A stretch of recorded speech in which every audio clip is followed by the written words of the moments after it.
கேட்குறதும் பிரச்சனை, பேசுகிறதும் பிரச்சனை. இதில் ஒன்று பாருங்க, டிவி சீரியலில் ஒரே அழுகாட்சி சீரியலாக தான் இருக்கும். ஏன்னா எல்லாமே சோகம் தானே. அப்போ அழுகையை நிறைய நாம் பார்த்துக்கிட்டு கேட்டுக்கிட்டு இருக்கிறதுனால இன்றைக்கு சந்தோஷமாக குடும்பத்தில் இருக்கமா, அழுகையாக குடும்பத்தில் இருக்கமா. குடும்பத்தில் நம்ம குடும்பம் மட்டும் இல்லை, நம்ம குடும்பம், நம்ம தெருவு, நம்ம ஊர், இந்த நாடு எல்லாமே மகிழ்ச்சி அதிகமாக இருக்கா, துக்கங்கள் சோகங்கள் அதிகமாக இருக்கா? அதுக்கப்புறம் இந்த தொலைக்காட்சியில் அழுகிறாளே, அழுகிறவ எல்லாம் காசை வாங்கிக்கிட்டு நடிக்கிறதுக்காக அழுகிறா.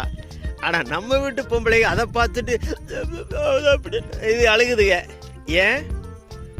கேபிள் டிவிக்கு காசையும் கொடுத்துட்டு, டிஷ் ஆண்டனாவுக்கு காசையும் கொடுத்துட்டு, காசை செலவழிச்சிட்டு வீட்டுக்குள்ளே உட்காந்து அழுதுகிட்டு இருக்குதுங்க.